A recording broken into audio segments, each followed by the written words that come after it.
Let go of your past thinking to lose weight now. Episode number 18. Hi, I'm Clarinda, and you are listening to the Feel Light Mind and Body podcast, created for women like you. Women who are experiencing success in so many areas of life, but are struggling with weight loss, stress eating, and decreased energy. Losing weight can feel hard, heavy, and restrictive. That's why every week I will be offering you a different perspective, tips, encouragement, and a unique approach so that you can feel lighter in your mind and body rather than feeling deprived, frustrated, or discouraged. What if you could feel free, yet in control around food for the rest of your life? What if you could enjoy your experience of losing weight and getting healthier? You absolutely can. You're in the right place. Take this time for yourself and let's dive in. How about we kick this off by doing a little check-in with yourself? That's why you're here, right? You probably listen in to gain some personal awareness and empowering tips. Well, our kickoff question is, what did you do yesterday that would help you create the result you want today or in the future? It could be something as simple as unplugging an hour before bed and then falling asleep by 10 p.m. in order to get your maybe 7.5 hours of sleep. If you did that, you are thanking yourself today for taking care of your need for clarity and energy, even though at the time your brain had you wanting to continue to scroll, finish one more thing, or watch one more episode. Many women on our consult calls say that they too often make a plan of any kind and then they don't follow through, or at least not consistently. That will be another podcast topic, so make sure you click follow for this show right now so you don't miss out on the Tuesday's weekly 10 to 20 minute helpful episodes. Often we can find ways in which you do follow through and can recognize what thought keeps you committed to the follow through, and then do the same process for your health, relationship, or any other goal. So looking to your past is valuable for 3 reasons. Number 1, awareness. 95% of our thoughts are unconscious. We drive to work or to Costco and hardly remember driving there. That happens over and over again in our day. We can see a muffin in the break room and automatically pick it up and start eating if we aren't intentional and making conscious choices. So becoming aware brings our unconscious habitual thinking into our conscious thinking, so we can decide if we like these thoughts or actions we do daily. Reason 2 for how looking to your past is valuable: to learn what worked.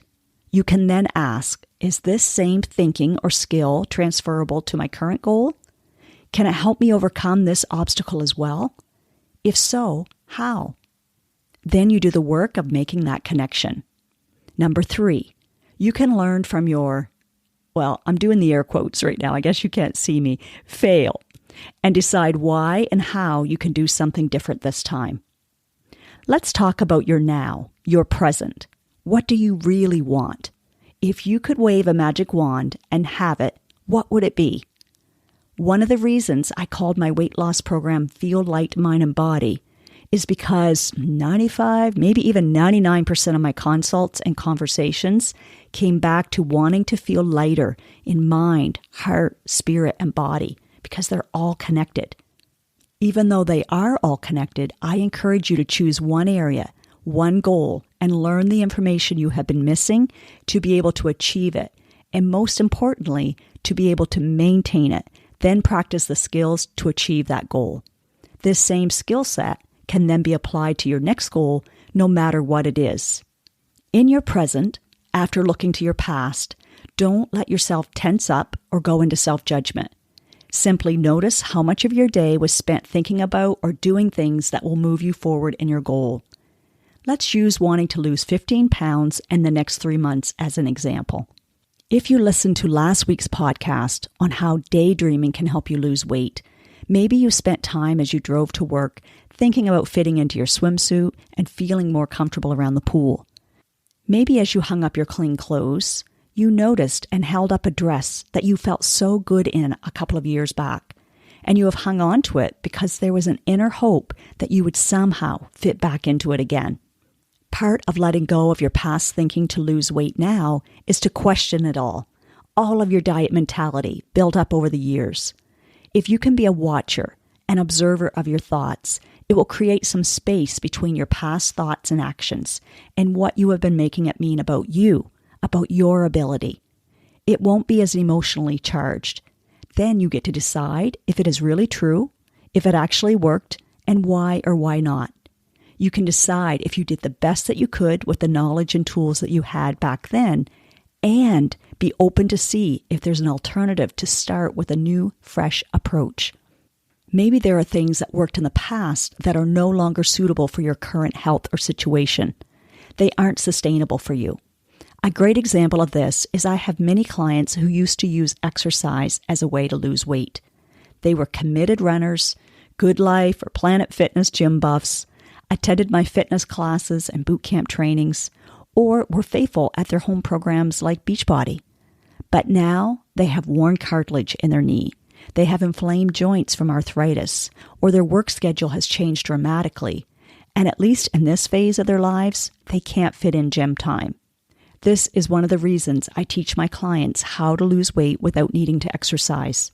There are many, many health benefits to exercising, and that's why I fit it into my life.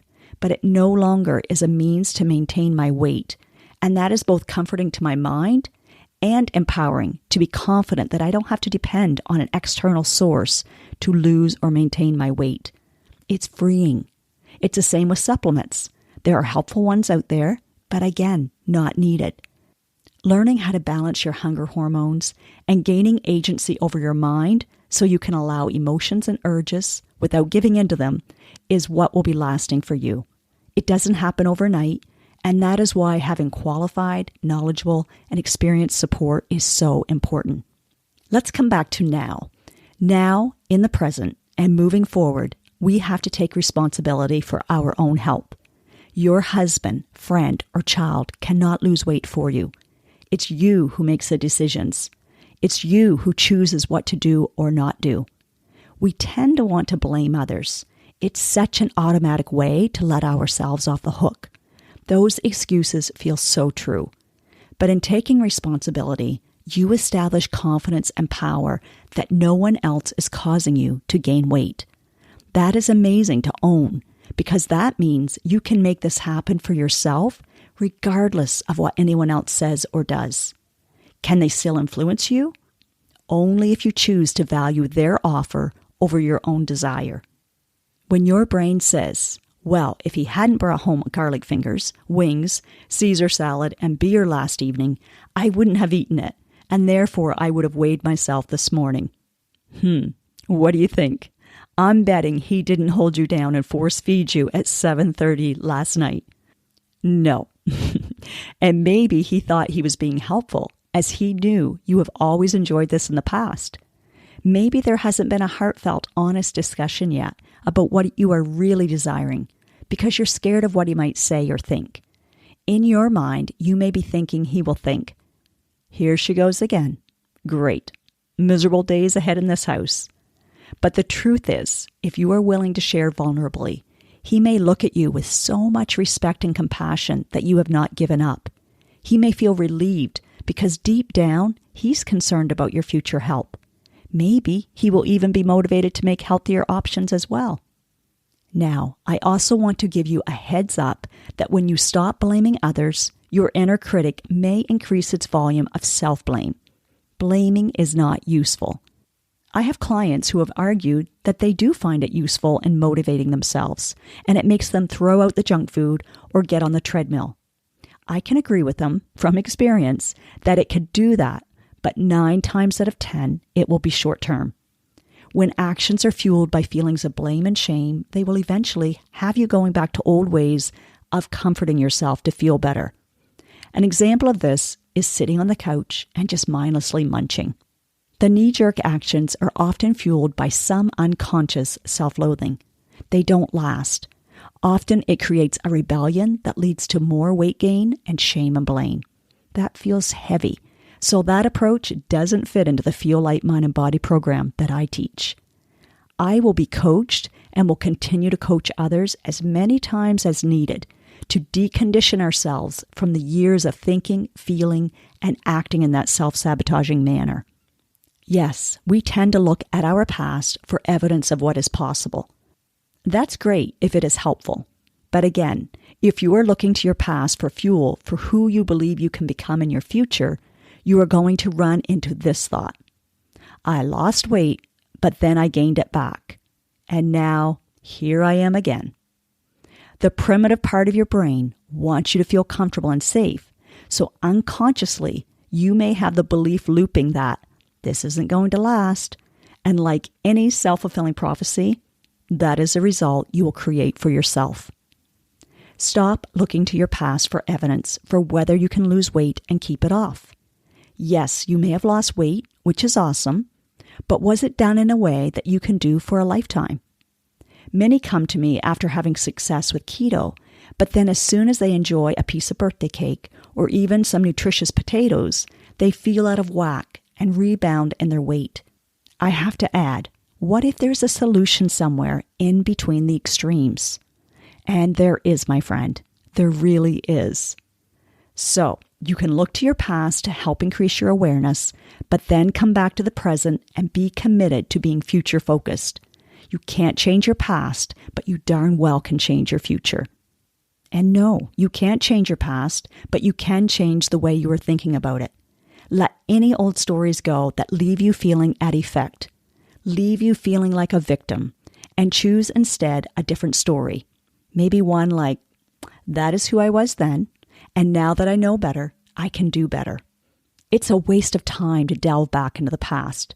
You are who you are today, and what matters is that you have the freedom to choose who you want to be minutes, days, or years from now. How empowering is that? Your decision, your thoughts, your choices will give you your results. So often we hear motivating podcasts like this and get fired up. We do well for a while, and then suddenly we are faced with some obstacles, are thrown into an unforeseen circumstance that isn't within our control to change, and we start to spin out. That feels discouraging and leaves us feeling frustrated and defeated. That's why having a qualified life and weight loss coach will help you stay the course, will help you overcome any obstacle, and will give you an empowering perspective that you can't see because you're in the pool of it all, barely treading water as you're becoming more depleted. In contrast, I've had clients come to me because life was so good that they had a hard time focusing on sticking to their plan, as they were telling themselves that they would have to miss out on too much if they did. A little empowering plug for you. If you want to save time, money, yes, money, think of all the products, programs, and apps you've been using in the past. If you want to save energy, in fact, you will gain energy while you lose weight, then you're going to want to snag one of the 2 private online weight loss opportunities now available again to work with me. The bonus is you can feel lighter and enjoy the process in an empowered and sustainable way. I'll add the link for a free 20-minute online session together in this episode's description and show notes. Then you can decide if this Feel Light Mind and Body approach is a good fit for you or not.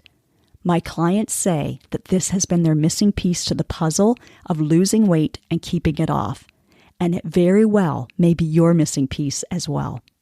Thank you for taking me with you wherever you are listening today. I encourage you to spend less time in your past. And to recap, the 3 reasons it is valuable to look to your past are 1, awareness, 2, decide what worked and what didn't, and 3, find the learning from the failed attempts. There's no benefit to being mad at your past self. Stop arguing with your past. You don't even need to make excuses. Don't waste your time and energy. You can't go back and change it. Use your mind to help you now. Look again at yesterday's actions and choose one thing you want to do better today and do it. Reprioritize based on what you really want more of. Check in on what is most aligned with your core values. That is a start. Then next week, we will talk about the benefits of being future-focused. Make it a great week, and I look forward to hearing from you. Don't forget to snag your free 20-minute, zero-obligation consult while it is available. Now, do yourself the biggest favor. From love, take at least one action step from what you learned today. Knowledge without application won't give you the results that you desire. Let me know on Instagram, Facebook, LinkedIn, wherever, what you are choosing to do and when. And yes, please leave a podcast review wherever you are listening to this. When people read your words and can see themselves in them, then you are contributing to women empowering other women. And that feels amazing. You just might change or save a life today.